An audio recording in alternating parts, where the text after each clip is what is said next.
Aujourd'hui, dans ce podcast Vivre avec le TDAH de la Fondation Pôle Autisme, on va aborder un sujet qui préoccupe beaucoup de familles. Il s'agit du lien entre le trouble du déficit de l'attention avec ou sans hyperactivité, le TDAH, et l'usage de substances. Bonjour, oui c'est un thème qui peut être anxiogène, on le sait. L'objectif aujourd'hui c'est vraiment de fournir des informations claires, basées sur la science, pour comprendre les risques sans tomber dans l'alarmisme. Et surtout, explorer les stratégies de prévention. Exactement. Et pour ça, on s'est appuyé sur une synthèse de nombreuses études scientifiques très récentes, des méta-analyses, pour avoir une vision vraiment fiable et nuancée. C'est ça. Pas d'opinion, juste les faits. Alors commençons par le constat de base. Ce qui frappe tout de suite, c'est que ce lien entre TDAH et usage de substances, ce n'est pas une simple impression. Ont une probabilité plus élevée de commencer à consommer des substances plus jeunes. Plus jeune, et aussi de développer ce qu'on appelle un trouble lié à l'usage de substances, un TUS. Exactement. Et quand on regarde les chiffres, c'est assez parlant. Justement, parlons-en. On parle d'un risque combien de fois plus élevé? Pour les jeunes avec un TDAH, le risque de développer un TUS, que ce soit pour l'alcool, le cannabis ou d'autres drogues, est de 2 à 3 fois plus élevé que pour les jeunes sans TDAH. 2 à 3 fois. C'est un écart énorme. C'est un fossé, oui. Et si on regarde la situation chez les adultes qui sont déjà suivis pour un trouble de l'usage de substances, Là, les chiffres sont encore plus frappants, j'ai l'impression. on estime qu'entre 15 et 25% de ces adultes ont un TDAH, souvent non diagnostiqué d'ailleurs. 15 à 25%, alors que dans la population générale, le TDAH chez l'adulte, c'est autour de 2,5%, c'est ça, Eman. C'est ça. Donc on voit bien la surreprésentation massive. Il y a un autre chiffre qui m'a vraiment interpellée. Sans traitement, on estime que jusqu'à 50% des personnes avec TDAH pourraient développer un TUS au cours de leur vie. Une personne sur deux, oui. Ce chiffre souligne l'enjeu majeur que ça représente. Et quand les deux troubles coexistent, j'imagine que ce n'est pas une simple addition. Non, c'est un effet multiplicateur. Le trouble lié à l'usage de substances est souvent plus sévère, la réponse au traitement est moins bonne, et le risque de rechute est plus élevé. Un véritable cercle vicieux. D'où l'importance de comprendre. Pourquoi? Pourquoi ce lien est si fort? Justement, il y a plusieurs niveaux d'explication. Le premier, c'est la neurobiologie. Le câblage du cerveau, si on veut. Voilà. En fait, le TDAH et les addictions partagent des mécanismes cérébraux communs. Le grand acteur, c'est le système de récompense. Lié à la dopamine. Exactement. Dans un cerveau avec TDAH, ce système peut être, disons, un peu sous-stimulé. Il y a comme une recherche de gratification plus forte, plus immédiate. Ce qui rendrait l'attrait des substances, qui, elles, provoquent une grosse décharge de dopamine presque irrésistible. C'est une très bonne façon de le dire. Et puis, il y a le cortex préfrontal. C'est un peu le PDG du cerveau.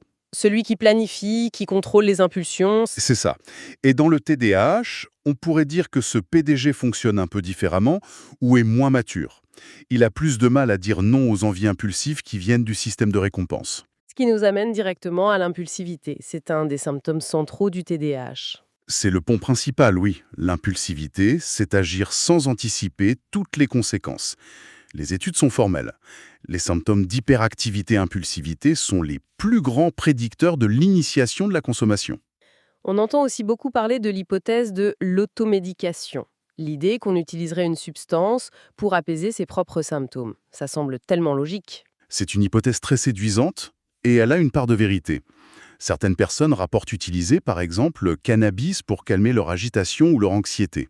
Mais la science dit que ce n'est pas si simple. Exactement. Quand on teste cette hypothèse de manière rigoureuse, les preuves sont mitigées. Ça n'explique pas tout, loin de là. C'est une pièce du puzzle, mais pas l'image entière. Des scolaires, une faible estime de soi, le rejet par les pairs, tout ça peut pousser un jeune à se rapprocher de groupes où la consommation est valorisée. Pour se sentir accepté. C'est souvent ça. Et il faut souligner un point très important, Evelyne. La présence d'autres troubles, ce qu'on appelle les comorbidités. Comme le trouble des conduites. En particulier, oui. Quand le TDAH est associé à un trouble des conduites, le risque d'usage de substances explose. Le cocktail est vraiment à haut risque. Ce tableau nous amène à la question. La question qui angoisse, je pense, beaucoup de parents. Je vois où vous voulez en venir. Est-ce que les médicaments stimulants, ceux qu'on prescrit pour le TDAH, augmentent le risque de développer une addiction? Est-ce que ce ne sont pas une porte d'entrée? C'est la crainte la plus tenace et la plus répandue. Et la réponse de la science, après des décennies d'études, est un non catégorique. C'est important de le dire et de le redire. Absolument. L'immense majorité des études scientifiques concluent que le traitement médicamenteux du TDAH, bien conduit, n'augmente pas le risque de développer un trouble lié à l'usage de substances. Et ce qui est encore plus surprenant, c'est que la recherche suggère même le contraire. Oui, de nombreuses études, y compris des études très larges sur des registres nationaux en Suède ou aux États-Unis, suggèrent que traiter le TDAH est en fait associé à une réduction du risque. Une réduction. Ouais. De quel ordre? Certaines études parlent d'une réduction du risque de 30 à 35 %. C'est énorme. Comment on l'explique? L'idée, c'est qu'en traitant les symptômes du TDAH, comme l'impulsivité ou l'inattention, on améliore le fonctionnement général. Meilleure réussite scolaire, meilleures relations sociales. En fait, on coupe l'herbe sous le pied des facteurs de risque psychosociaux.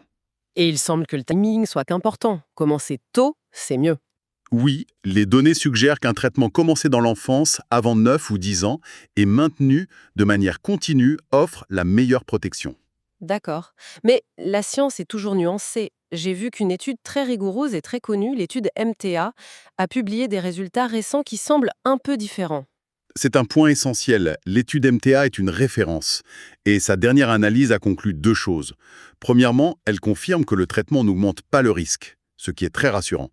Et deuxièmement, Deuxièmement, sur le très long terme, elle n'a pas trouvé d'effet protecteur clair non plus. alors, quand on interprète ça, est-ce que ça remet tout en cause? Pas du tout. Ça affine notre conclusion.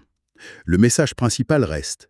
Le traitement est sûr, mais le résultat de l'étude MTA nous rappelle que le médicament n'est pas une baguette magique. Il ne suffit pas à lui seul. Voilà. Il est une pièce maîtresse, mais il doit s'intégrer dans une prise en charge globale qui prend en compte tout l'environnement du jeune. Et ça, c'est une transition parfaite. Si le médicament seul ne suffit pas, qu'est-ce qu'on fait d'autre? Concrètement, pour un parent qui nous écoute, c'est quoi l'étape suivante? La réponse, c'est une approche intégrée. La prévention la plus efficace, c'est de combiner le traitement, quand il est indiqué, avec des interventions psychosociales. C'est-à-dire des thérapies? Principalement la guidance parentale, qu'on appelle aussi les programmes d'entraînement aux habilités parentales. Pour outiller les parents, en somme. C'est ça. Et pour le jeune lui-même, les thérapies cognitivo-comportementales, les TCC, sont très efficaces pour l'aider à développer ses propres stratégies de régulation. Et on a la preuve que cette approche combinée fonctionne mieux. Très clairement. Une étude très récente qui va être publiée en 2025 le montre bien. Elle a comparé des jeunes sous traitement seul à des jeunes avec traitement plus une intervention psychosociale. Le deuxième groupe avait un risque de consommation de tabac ou de nicotine significativement plus bas. C'est une preuve très concrète. Alors, si on devait lister les actions clés pour les familles au quotidien, Le premier point, c'est de renforcer activement tous les facteurs de protection, tout ce qui construit l'estime de soi. comme le sport, les activités artistiques, Exactement. L'implication dans des activités structurées, prosociales, le sport, le bénévolat, un club. Ce sont des contextes qui favorisent des amitiés saines et valorisent l'enfant pour ses compétences. l'entourage, les amis, c'est un point névralgique à l'adolescence. C'est l'un des facteurs les plus puissants. Aider son jeune à s'éloigner des pairs qui consomment est une stratégie majeure. Et ça passe aussi par ce que les chercheurs appellent le suivi parental, le monitoring. Savoir où est son ado, avec qui, ce qu'il fait, sans être dans le flicage, j'imagine. Bien sûr, il s'agit de rester connecté, de maintenir le dialogue. C'est l'un des facteurs protecteurs les plus robustes que l'on connaisse. Et ça implique de parler, de communiquer ouvertement sur ces sujets. C'est fondamental. Créer un espace où on peut parler des risques, en expliquant de manière adaptée à l'âge les vulnérabilités spécifiques liées au TDAH, sans dramatiser mais sans naïveté. Un dernier point pratique, c'est l'importance du dépistage. Oui, le consensus international est clair. On devrait systématiquement dépister l'usage de substances chez les ados avec un TDAH. Et inversement, chercher un TDAH chez un jeune suivi pour un problème d'addiction.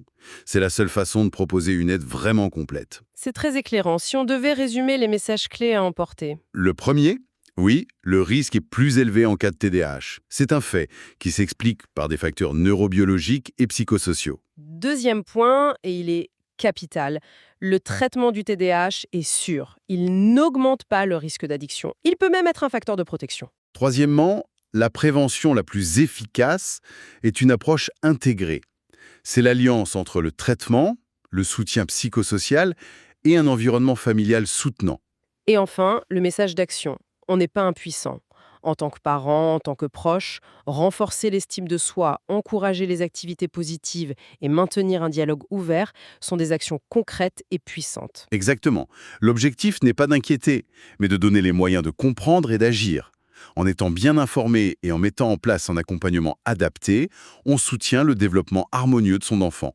Ce podcast vous est proposé par la Fondation Pôle Autisme. Et en conclusion, on peut dire qu'en comprenant mieux les mécanismes, on peut agir plus tôt et plus efficacement. C'est ça le message d'espoir. Merci d'avoir écouté Vivre avec le TDAH, produit par le docteur Stéphane Hélier pour la Fondation Pôle Autisme. Prenez soin de vous, à bientôt.